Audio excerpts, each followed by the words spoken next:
the worlds thy hands have made. I see the stars. I hear the rolling thunder. Thy power throughout the universe displayed. Then sings my soul, my Savior God, to thee. How great thou art, how great thou art. Then sings my soul, my Savior God, to thee. How great thou art, how great thou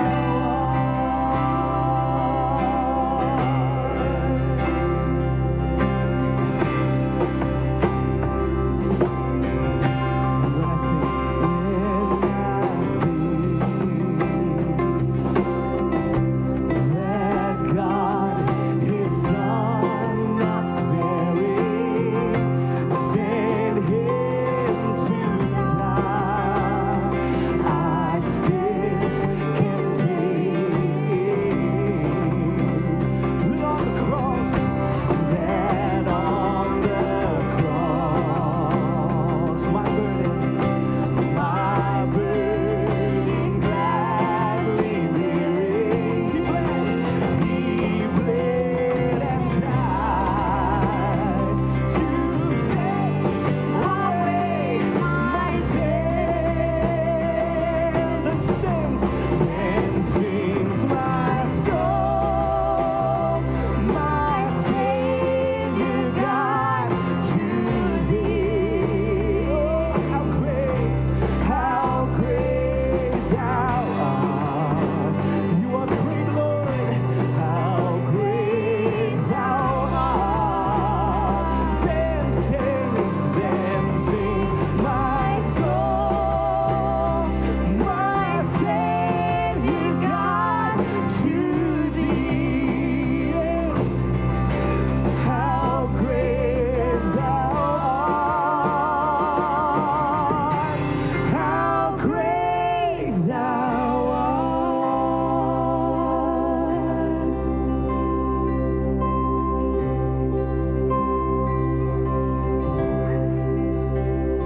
Let's come to the Lord this morning. Let's lay yourself to Him. Lay yourself at the cross this morning as we sing. When Christ shall come with shouts of acclamation and take me home, what joy shall fill my heart. And I shall bow, then I shall bow with in humble adoration, and then proclaim, my God, how great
give God a hand this morning?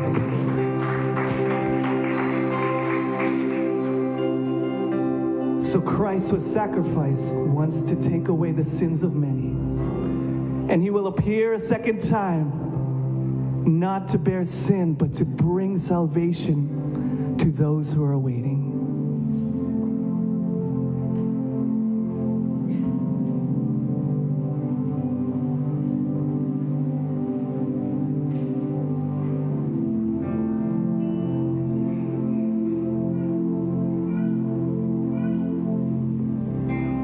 There's no darkness in your eyes. There's no question in your mind, God Almighty, God of mercy.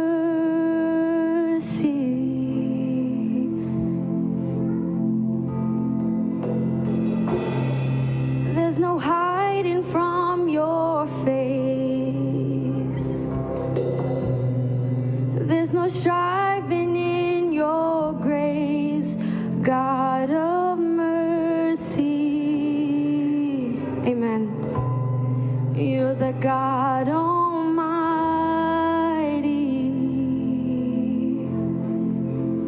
There be light.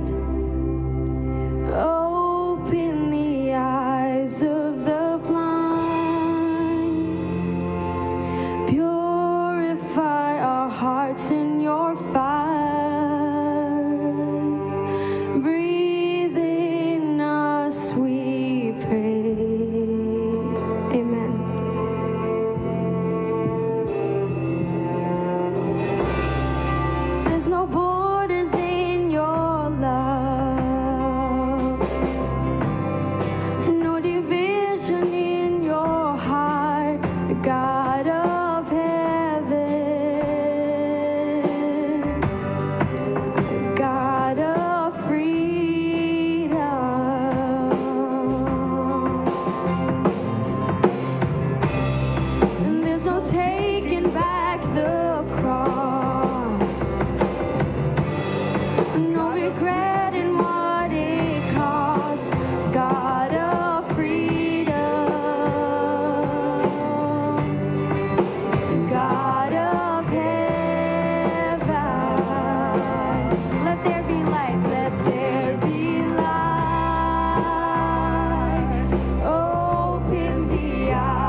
heavens above.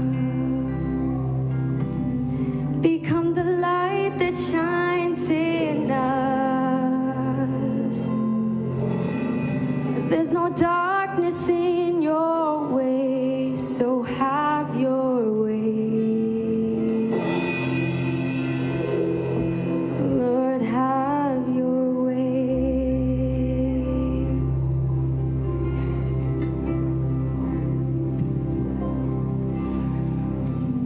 I want to invite you to remain standing or seated or kneel, however you like to pray to your God. Let's bow our heads. Father God, we are so grateful just to be here in this moment, just to be with you, Lord. We're also grateful just to be amongst each other, Lord, just to worship you. We're asking God that you stretch out your arms to us, pour out your love to us, God. God, we ask that you continue to bless the sick, heal the brokenhearted, God.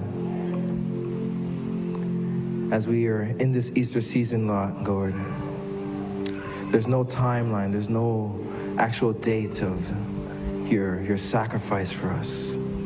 But we know, God, in this season, that you're ever present as you are in everywhere, in every moment in our lives. God, today, there's someone here that's seeking for you and yearning for you. So I ask, Lord, that you would just touch their hearts, God. Touch their home, touch their spirit. Help them to connect to you, God, in a way that only you know. So you continue to bless us, God. Amen.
I have had just about enough of this Jesus fellow. How ironic that his name is God with us, when obviously he is not. God has sent this man to test our patience. Test our patience? I don't think so. God has appointed us to be leaders and teachers of his chosen people. So it's up to us to guide and protect the Jews, to show them the right way to live and honor God. If this Jesus fellow is turning the Jews towards him, he's turning them away from God. And it's our responsibility to turn them back. But God is always testing us. But he's also watching to see what we will do. Have you not heard? There was a man who was dead for 4 days. Was dead? Yes, was. Because then this Jesus fellow comes along and performs some kind of tricks, bringing him back to life. Can you believe it? And the people are completely taken in by this false prophet. About 20 people claim to have seen it occur. Well, it must have been quite the performance in order to convince so many people. And you know what? Apparently, all he did was stand outside the grave and say, "Come out." He must have his accomplices working behind the scenes to set up such an act. Or he's possessed by some evil spirit. We cannot allow this man to go around performing these miracles in the name of our Lord. The people will become confused. I have heard that many have already begun to follow him. And he's not even a qualified rabbi. Didn't even finish school. We must stop him somehow. Perhaps we can send out our message countering the prophecies that have been attributed to the Messiah. Yes, and point out all the requirements he does not meet that the Messiah will. Yes, like the cool thing. Look, your king is coming to you. He is righteous and victorious, yet he is humble, riding on a donkey, riding on a donkey's colt. This Jesus did not come into Jerusalem like that. And claiming to have raised someone from the dead is hardly humble. But many more have begun believing him to be the Messiah since this resurrection. And the people are going to believe what they want to believe. No, the people will believe what is true. And we are the ones that will show them the truth. But how? We can't have our way of life crumbled beneath us just because one man shows up to shake it. We are stronger than that, aren't we? Our culture will be destroyed and buried forever if he continues to dissuade so many of our kinsmen. Not to mention our own positions. Yes, I have my family to think of. Masters, there's a parade outside just 2 blocks away. People are singing Hosanna and waving palm branches. A parade, what for? Calm down and tell us properly. Why is everyone singing Hosanna? It's that man, Jesus. He's riding through the streets of Jerusalem on a donkey's colt, and people are laying their cloaks out for him to walk over. Isn't it exciting? It's just like that prophecy said. Look, your king is coming to you. He is righteous and victorious, yet he is humble, riding on a donkey, riding on a donkey's colt. He must be the Messiah, the king. There's nothing we can do. Look, the world has gone after him. You have done well in reporting this to us. But please, do not allow what you have seen to so easily deceive you. You may go now. Well, we've lost. He's purposely fulfilling the prophecies. And they are already hailing him as a king. A king, you say? That may be our solution, gentlemen. What do you mean? It is against Roman law to establish any other king than Caesar. Ah, I see what you're thinking. It's a blasphemy against God and a rebellion against Caesar. But the people love him so much, and they seem to follow him everywhere. They'll be angry at us. We'll show them the truth. It won't be us the people will be angry at. It'll be the Romans who arrest him. We will take charge of the situation, and once he is gone, we will set them straight again. God has blessed you with the gift of foresight. Absolutely. But what do you mean, gone? Gone. We will make certain that he cannot return. Just like he said himself, I'm going where you cannot follow me.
Jerusalem for the Passover, and they're wanting to meet Jesus and ask him for a few things. Do you think we can make that happen?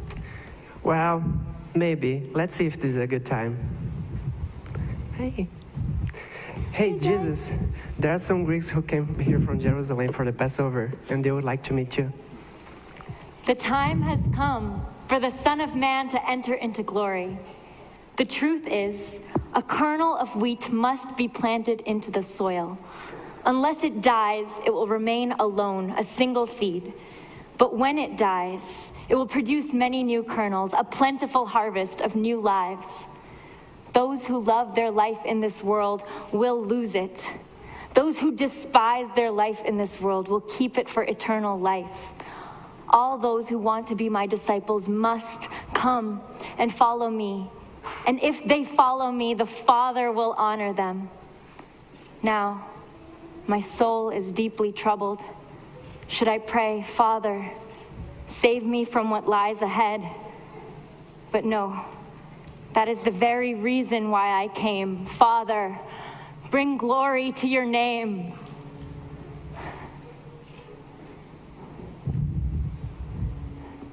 What was that? Could it be? I heard the voice of an angel speaking. It sounded like thunder. That was the voice of God. The voice was for your benefit, not mine. The time of judgment for this world has come, when the prince of this world will be cast out. And when I am lifted up on the cross, I will draw everyone to myself. What is he talking about? Who is the Son of Man? What does he mean lifted up on the cross? And who is the Son of Man you're talking about? We understood from the scriptures that the Messiah would live forever. Why are you saying that the Son of Man will die? He's going to die? He's predicting his own death? Well, that's morbid. My light will shine out for you just a little while longer. Walk in it while you still can. If you walk in the darkness, you cannot see where you are going. Walk in the light, then you will become children of the light. I still don't understand.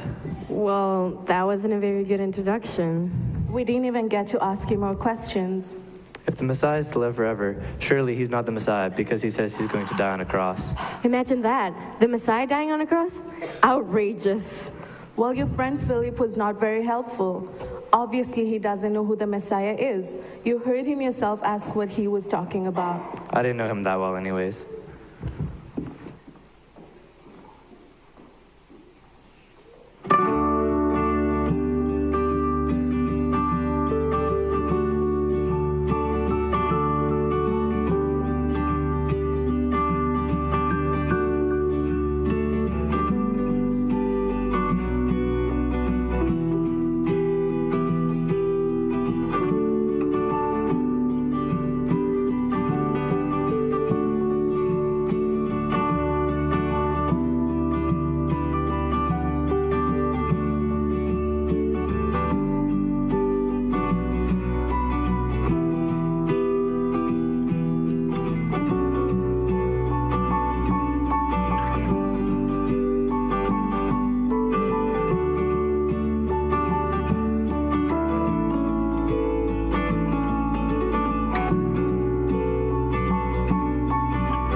Here, Lord, let me help you with that. Sit down, sit down. How can I help What are you doing? Are there more things you need help carrying? Lord, what is the purpose of Sit this? down and everything will be explained. Sit down and you will see what I am doing. Why are you dressed like a servant?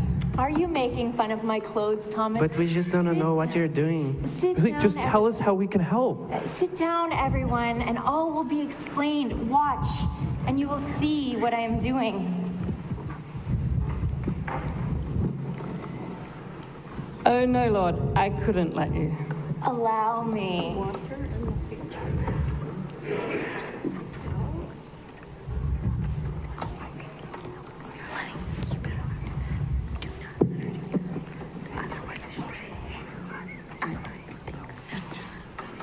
Does he know that we can do servants for that?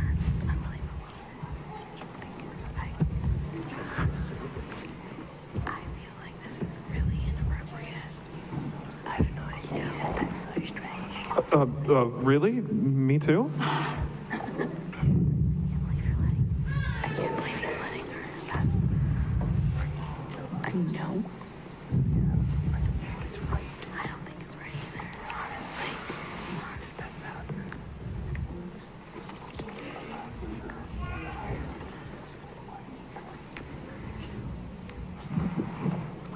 No, Lord, you cannot wash my feet. You don't understand now I am doing it, but someday you will. No, you will not wash my feet. But if I don't, you won't belong to me. Then yes, my head, my hands wash everything. A person who is bathed all over does not need to wash except the feet to be entirely clean. And you are clean, but that isn't true of everyone here.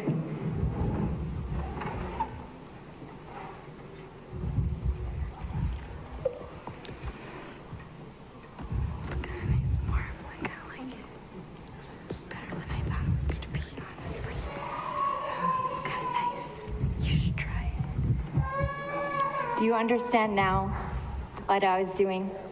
You call me teacher and Lord, and you are right, because it is true. And since I, the Lord and teacher, have washed your feet, you ought to wash each other's feet. Do as I have done to you.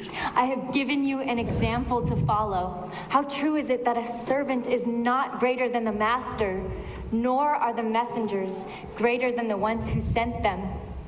That is the path of blessing. You know these things. Now do them. But now I'm going away to the one who sent me, and none of you has asked me where I am going. Instead, you are very sad. But it is actually for your benefit that I go away, because if I don't, the counselor won't come. If I do go away, he will come, because I will send him to you. And when he comes, he will convince the world of its sin and of God's righteousness and of the coming judgment. The world's sin is unbelief in me. Righteousness is available because I go to the Father. Judgment will come because the prince of this world has been judged. Oh, there is so much more I want to tell you, but you can't bear it now. In just a little while, I'm going away. Then just a little while after that, you will see me again. What does he mean when he says he's going away and then he's coming back? Yeah, and what does he mean when he says he's going to the Father? And what does he mean when he says a little while? Jesus, we don't understand. Are you asking yourselves what I meant? Yes. I said, in just a little while, I'm going away and you won't see me again. Then just a little while after that, you will see me. Truly, you will weep and mourn over what is going to happen to me. You will grieve, but your grief will suddenly turn to wonderful joy when you see me again. It will be like a woman experiencing the pains of labor. When her child is born, her anguish gives place to joy. because she has brought a new life into the world. You have sorrow now, but soon you will rejoice, and nobody can rob you of that joy. Nobody. All the Father has is mine. I'm going to the Father, and soon I will not be here. I will be going away. Then just a little while after that, you will see me again. Well, at least you're speaking plainly and not in parables anymore. Now we understand that you know everything and you don't need anyone to tell you anything. For this we believe that you are from God. Do you finally believe? Yes. In just a little while, I will be gone, and you will be scattered, each of you going your own way. In this world, you will have many trials and sorrows. I've told you these things so that you may have peace in me here on this earth.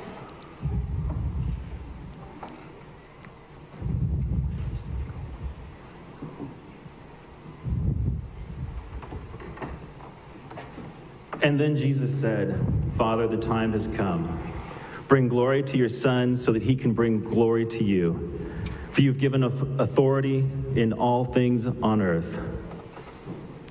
And to everybody that you give to him, you give eternal life. And the way to eternal life is this, to know the one true God and Jesus Christ who you sent to earth. While here I did everything for you in your glory, and now I ask that you bring me back into the glory that we shared before the world began. I told these men about you. They were in the world, but then you gave them to me. Actually, they were always yours, and you gave them to me, and you kept your word. Now they know that everything I have is a gift from you. And I pass on to them the words that you gave me, and they accepted them, and know that I came from you, and they believe you sent me.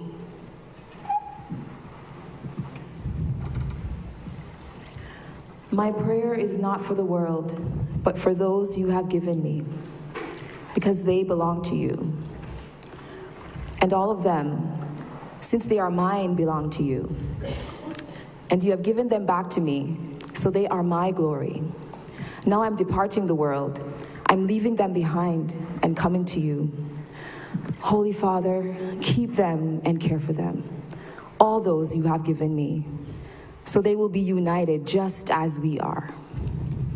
During my time here, I kept them safe. I guarded them, so not one would be lost, except the one headed for destruction, as the scriptures foretold. And now I am coming to you. I've told them many things while I was with them, so their hearts are filled with my joy.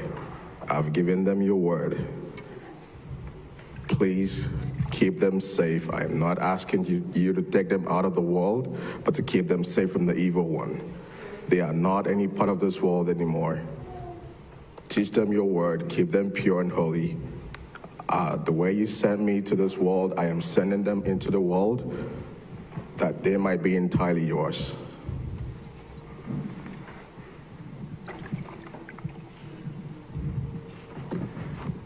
I am praying not only for these disciples, but for all who would ever believe in me because of their testimony. My prayer also is for them to be one, just as you and I are one, Father. As you are in me, and I am in you, so they will be in us. And then the world will believe that you sent me.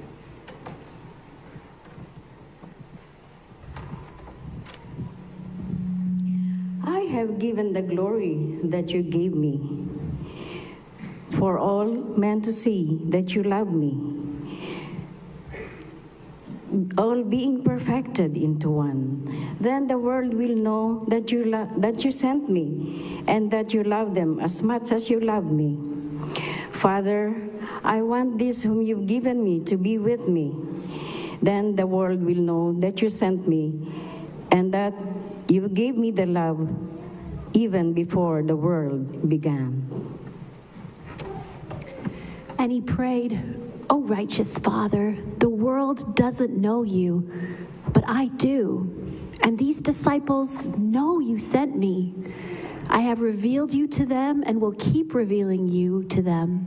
I do this so that your love for them and your love for me might be in them, and I in them." Okay, let's go.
morning, and welcome to the Galilean Report. We are very fortunate to be here today with Peter and John, Jesus' famed disciples. Did you get that? Famed. Thank you. Famed. I like that. So much better than like notorious claimants or deniers of Jesus. Well, yes, well, we'd like to ask you about him. What was it like for both of you after Jesus' death? After his death? I mean, it was horrible. Like, not only was our beloved rabbi gone, but we were being persecuted because we followed him, and we had to rethink our entire lives. I mean, how could he be the Messiah if he died? It was a complete metaphysical crisis. Thank you. Yes. It was awful. Until we saw him again, and then it was much better. Oh, yes, that's Wait, true. Sorry, Yeah. what do you mean you saw him again? Well, when he came back and we were reunited. Yeah, he was only dead for a few days, so after that it was completely fine. What? Well, why don't you tell all of us about that? Oh yeah, that's a real good story. It is, yeah. Yeah. In fact, I think they wrote like 3 books about it. Yes, they did. I think they're missing some details, so I feel like we could have another book, but... Okay, Yeah. well, inspiration. Yeah. Back to when you saw Jesus again. What happened? Oh, yeah. So, well, it all started when John and we were at my place, just sort of hiding out, you know? Yeah, it was a couple days after he died, Yeah, right? I think Sunday. Yes, Sunday morning. Yeah. That's right. So we were just keeping a low profile, kind of processing all that had happened. A little depressed. I wasn't wearing pants. It was a hard time. Anyways, and then out of nowhere, in bursts Miss Merrimack, screaming about something as per usual. And I, seeing as we were famed disciples trying to keep a low profile, was trying to calm her down, decrease the screaming. But she was hysterical. Yeah. Yeah, It and was so we finally get her calmed down enough, and she tells us that they stole Jesus' body. They stole it. Yeah. Yeah. And that just like instantly made me furious because after everything that had happened, after everything they had done, they couldn't just leave him rest in peace, you know? So we took off running for the tomb. He took off running, Mr. Athleticism. I went at a brisk walk. That's Running true. is Okay, yeah, so I took off running. Awful. Peter here came a little bit later. I got there first. And But not by much. It was fine. Very close behind. So I get there, and I see that the stone covering the tomb was actually pushed aside. So I go up to the entrance, I look in, and the cloths that Jesus' body was wrapped in, they are there, but no body. Yeah. And then I arrive, not out of breath at all, and come up behind John, and I look in, and I walk right in. And then I look at the cloths, the linen and the headcloth, and they're not scattered around, they're folded That's neatly. right. Yeah, they were folded. Yeah. So crazy. And So I come in after that, and we look at each other, and we know that nobody stole his body. And then I remember what the scriptures said, that the Messiah would die and rise again. I don't know how we missed that. He's alive. yeah, that's when it hits us. Jesus isn't gone or dead. Jesus is alive. We were so excited. There was some crying. There was some crying. Little screaming. We jumped up and down. We're hugging each other. We completely forgot about Mary. Yeah, it's crazy. I'll say you did. Oh no. No. Sorry. Like you always do. Oh, hey, Mary. Hi, Mary. Hey. Hello.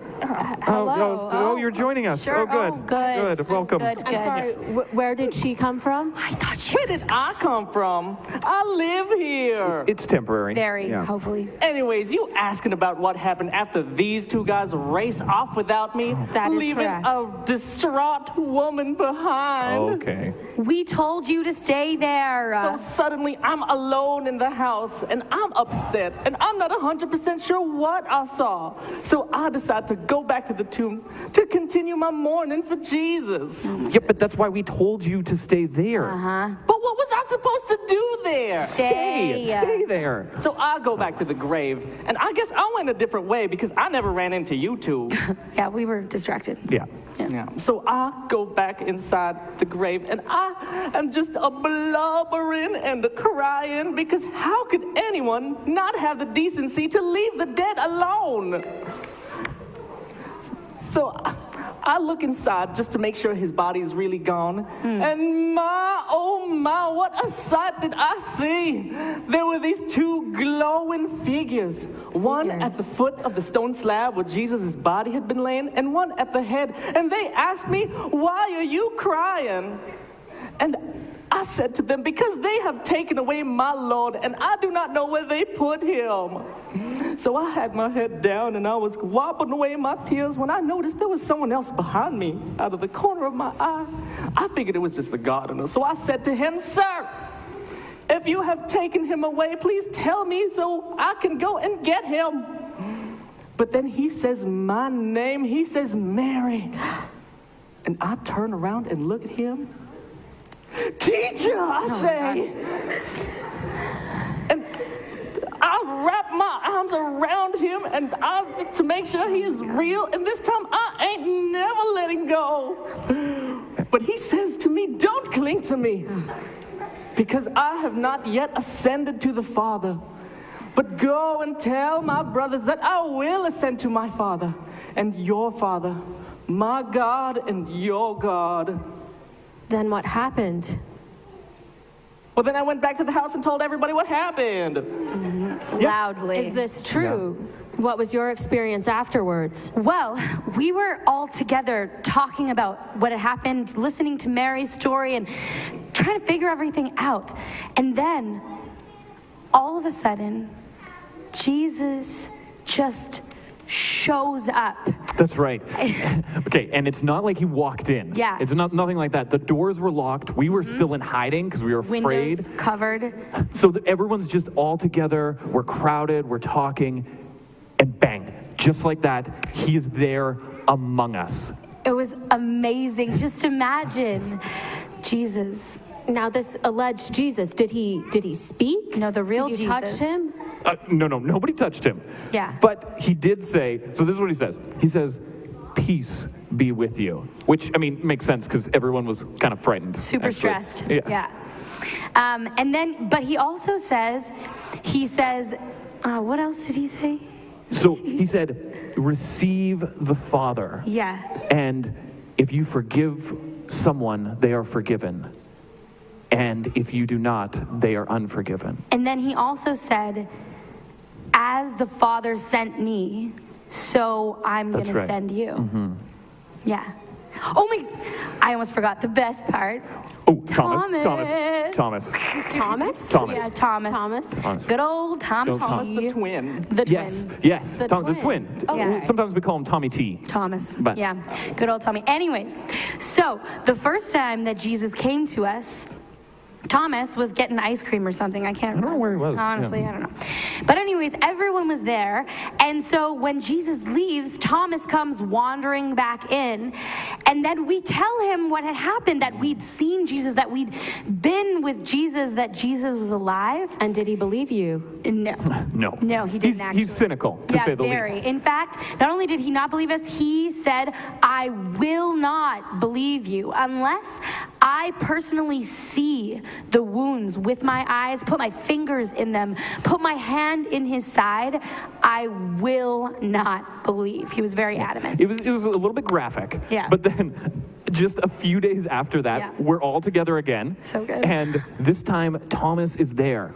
And the same thing happened. Jesus just appears out of nowhere. But this time he looks at Thomas and he sticks out his hand and he says, feel my scars and take your hand and feel the wound at my side. Thomas's face was so good, like a fish. For Jesus to just call him out like that? Classic JC. Yeah, it's hilarious. Yeah. But the crazy thing is, I mean, we were all like that. Jesus told each of us what was going to happen. Yes. Yeah, he actually said, I'm going to go away for a while, and you will be sad. Which we were. And then a little while later, your grief will be turned into joy, and you will see me again. That is exactly what happened. He was so right. All we needed to do was believe. Yeah. That's incredible. Just believe. I believe. And that same joy is available to all who seek Jesus and believe in him today. And for the Galilean Report, this is the interviewer. We wish you a blessed Sabbath.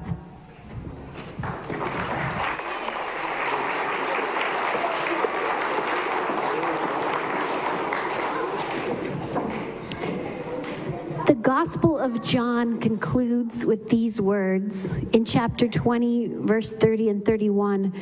Jesus performed many other wondrous signs that are not written in this book. These accounts are recorded so that you too might believe that Jesus is the anointed, the liberating King, the Son of God, because believing grants you the life he came to share. We've been in a series called Seeing Jesus, and each Sabbath we've been delving in a different gospel writer and what they saw in Jesus, who they saw Jesus to be. John, who writes this gospel, is painting the picture of ordinary people who saw extraordinary things and had to decide, what do we see? Do we see the Son of God, this liberating King, or do we see another prophet, another mystic, another legend, but just another man? So today the invitation goes out to you. How do you see this Jesus? And the exciting thing is that this ancient story continues as people every day, week to week, month to month, year to year say, I see in Jesus my liberating King. I see in Jesus the Son of God who saves me from my brokenness, from my pride, from my greed, from my shallowness, and leads me to life more abundant and life everlasting. So it is our joy today that we see the story continue, that we don't just retell the disciples' story from the Gospels, but that we get to tell the story of new disciples who are joining their rabbi and dedicating their lives to him. So I invite you to watch their testimony on video while we prepare for baptism and to celebrate with them in making this life-changing decision. Hi, my name is Adriana. Joshua is my son, and this is Mary. Me and Joshua have been attending OAC since 3 years ago, since we moved from Brazil. Hi, my name is Mary. When I first came to Vancouver, I tried to find a church, and then I was searching by the internet. And the first time that I came to the church, I met Adriana. She was speaking with Joshua in Portuguese. And for me, it was very important to find a community who speaks Portuguese. And I feel very welcome in this place. One of my favorite parts of the church is singing with young notes, because I can express myself and learn about God. I grew up Christian, and when I started learning about Seventh-day Adventist teachings about Sabbath and Jesus' second coming, I started to get more interested, and my family and friends, they didn't necessarily agree with me, but I just let their opinion behind and just decided to follow forward. Me and Adriana, we are very close friends. We share the same faith. We try to encourage each other. We read the Bible. We pray together, and it's important for me to have a friend who shares the same faith. As the other day, I was talking to her about research that I did in organic food, And I say for her that organic food, they have a small fruit because they have so much stress. But at the same time, the fruits are very high in antioxidants that help our body to fight cancer. And everything in this life has a purpose. Sometimes we don't understand the stress, we don't understand our problems, but there is a high purpose on that. In moments of stress and troubles, God makes us stronger to help others, and it produces an eternal weight of glory. One of the challenges that I have was the opposition of my family about my belief. But as I studied the Bible, that was very consistent and clear about the Sabbath and everything about the Adventist church, I was convinced that I have to baptize in order to accept Christ as my Savior. When I was little, my mom always said to me about God, and she always brought me to church. And all the time, on night, she read me a story, and my dad too. When I came to Vancouver, I learned more on my school about God.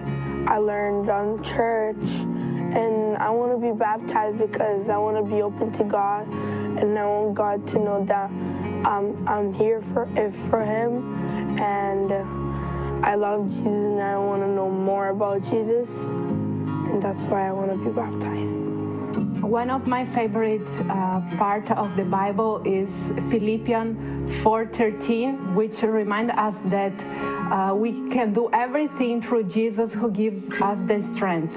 And I believe that all of us has a purpose, and this purpose is bigger than we even imagine.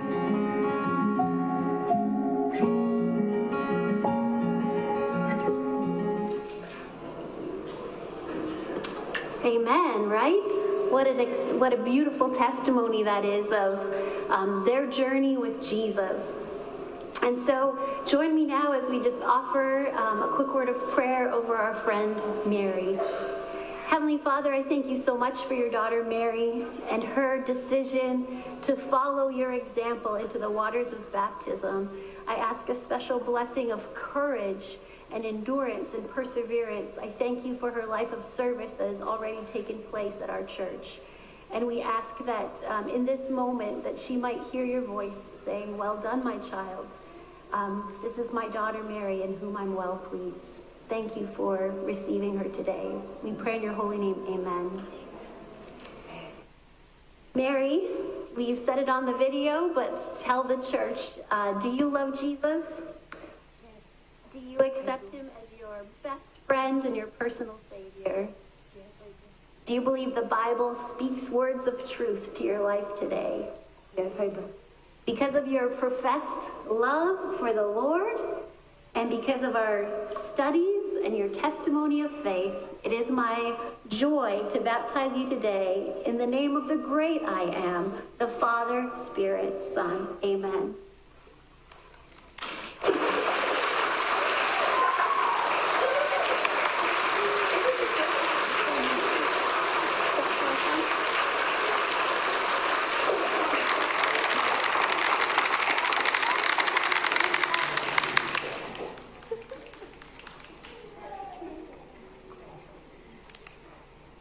Joshua has been waiting for this moment for over a year. Last summer, many of his friends were baptized in the summer at Camp Hope, and he wanted to join them, but Mom thought it best to just study and learn a little bit more. He entered our school, Deer Lake School, where you had teachers who continued to show you who Jesus was. You continued to study with your mom. And I want to say a little prayer for you today. Father God, I thank you for this young life in Joshua. I thank you that he is helpful and that he is a blessing to his mom and his friends and his family. I pray a special blessing of strength upon him, of wisdom as he continues to study your word, drawing closer to you, that he might reflect your character to those who cross his path. I pray this in your name, amen. And Joshua, do you love Jesus as your best friend? personal Savior? Yes. Do you love reading the Bible? Yes. Do you find in it truth that speaks to your heart today? Do you feel yourself changing because of knowing Jesus? Yes, I see that in you. Joshua, if you would take my hand like this. And Joshua, it is my great joy today to baptize you in the name of the great I am, Father, Spirit, Son. Amen.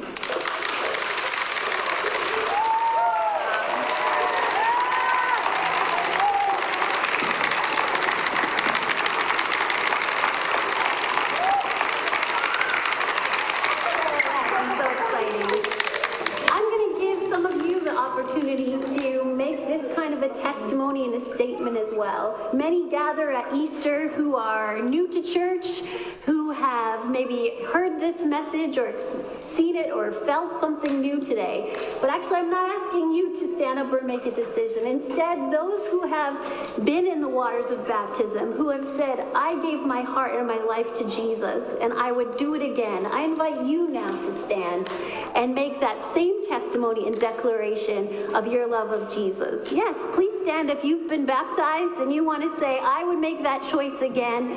I love my Savior. Take a look around. There's quite a few who are not standing. And those of you who are seated, look at the people around you. Have a conversation today and ask them, tell me about why you made that decision. Tell me why you would do it again. Tell me how your life has been transformed by the love of Jesus.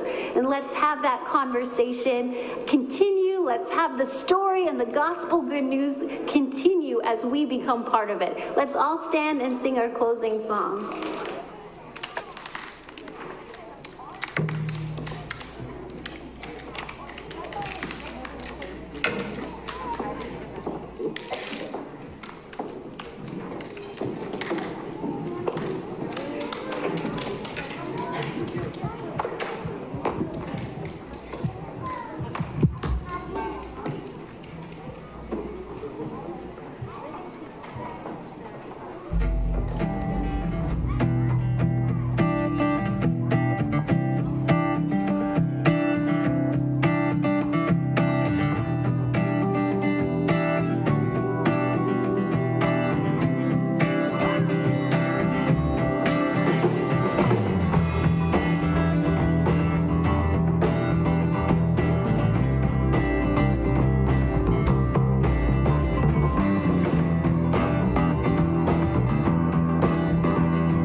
Because he lives,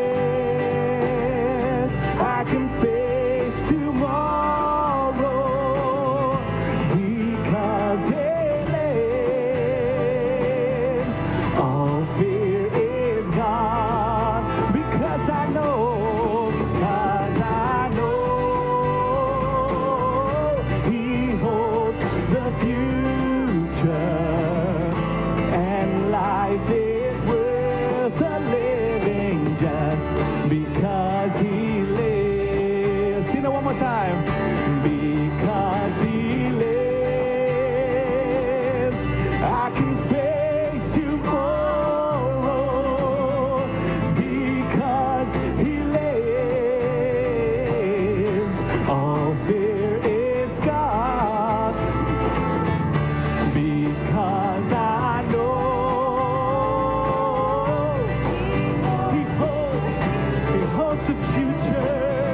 You may be seated.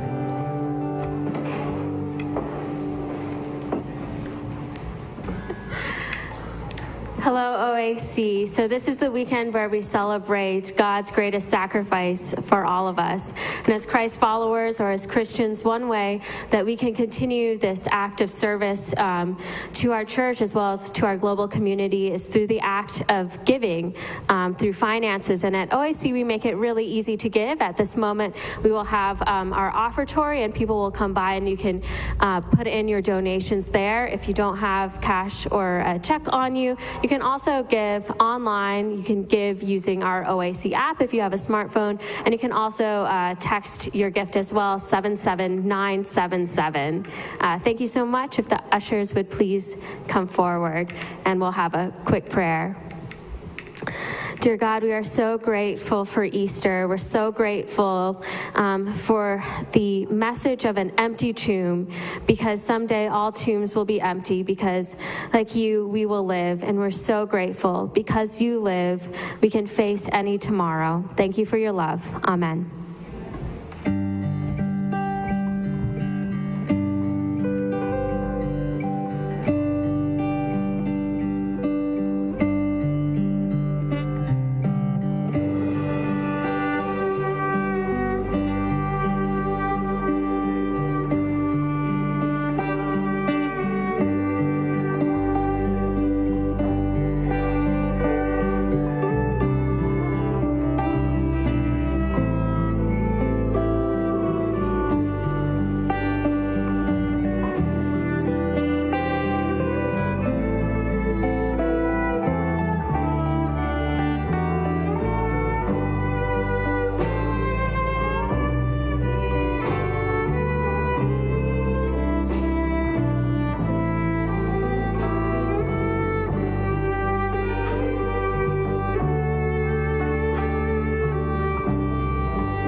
Thank you. And thank you all for joining us and being part of this very special Sabbath Easter celebration. Just a few things I'd love to share with you, some invitations before we depart today. One is that visitors, whether you're here for the first or second time, we'd love to meet and greet you in a little gathering place called 7 Minutes or Less, because it takes less than 7 minutes of your time to just touch base with us and maybe collect your email if you'd like to stay in touch with our weekly newsletter.